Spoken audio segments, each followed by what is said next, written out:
Les grandes heures du cirque n'étaient plus, et avec elles le clown que j'étais. J'avais rendu mon costume et endossé celui moins glorieux de pilier de comptoir. Pourquoi m'étais-je mis à boire? L'abandon du public, son absence? Je ne sais plus. L'alcool pour seule compagne, j'irai désormais de bar en bar, avec la mélancolie en bandoulière. C'était un soir comme un autre, je ne le savais pas encore, mais ma vie allait prendre un nouveau tournant avec El Professor. Moi qui ne parlais jamais à personne, préférant la seule présence des vapeurs d'alcool, je m'étais mis à converser avec cet inconnu qui m'avait été envoyé, poussé par la main du destin. Le professeur était un ancien militaire que l'amour avait rendu borgne. De retour dans son pays, vidé de tout espoir, il s'est alors reconverti avec succès dans le poker et vivait à présent du jeu. Dès le soir de notre rencontre, il m'a entraîné dans ce qui allait être ma nouvelle vie. Là, dans les clubs, ce n'était que champagne, jolies femmes et argent. Je voulais en être de ce nouveau monde. Vous savez, quand vous n'avez rien, vous n'avez plus rien à perdre. Je lui ai demandé de m'initier au jeu, ce fut rapide. Il me donna les 3 règles essentielles du poker.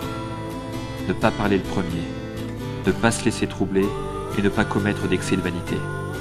Chacune de ces règles donnait lieu à des histoires fascinantes vécues par mon nouveau maître.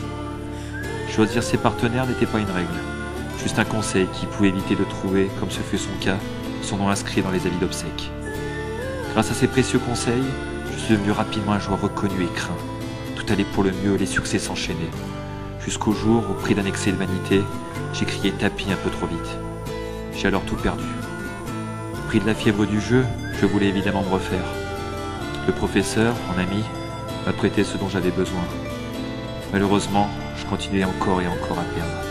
Et il fallait rembourser le professeur, qui se mua alors en personnage diabolique.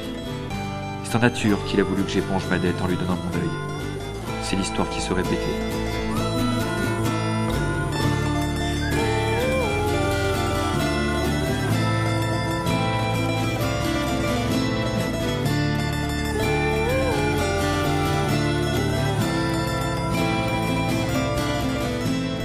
Je me suis retrouvé alors comme projeté dans l'arrière-salle d'un cabinet vétérinaire.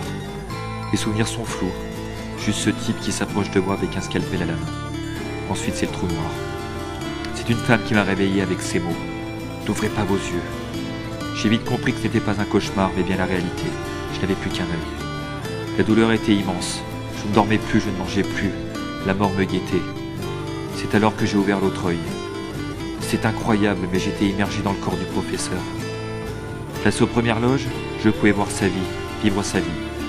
Cette sensation m'a terrifié au début, puis me fascina. Comment le professeur pouvait se regarder dans un miroir avec l'œil d'un autre? Rien n'avait changé.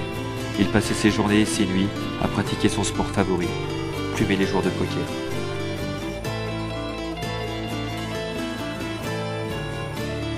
Dès que j'ai pu marcher, j'ai rapidement quitté l'hôpital.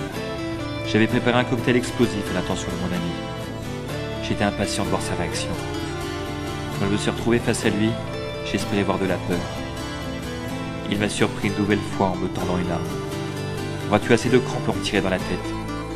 Ces mots résonnaient si fort qu'ils m'ont totalement paralysé. Et puis me voir pointer cette arme, c'était comme si je la pointais sur moi-même. Et j'ai tiré. La détonation imposa le silence, et personne ne s'interposa quand je sortis de la salle. Maintenant il est mort, j'ai détruit mon démon. Mais je ne suis pas en paix avec moi-même. La mort n'a rien apaisé.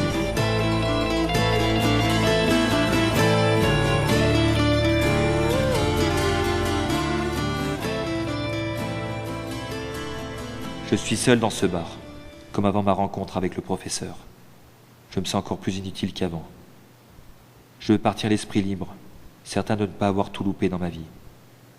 Après ma mort, prenez ma dépouille, donnez-la à qui en a besoin.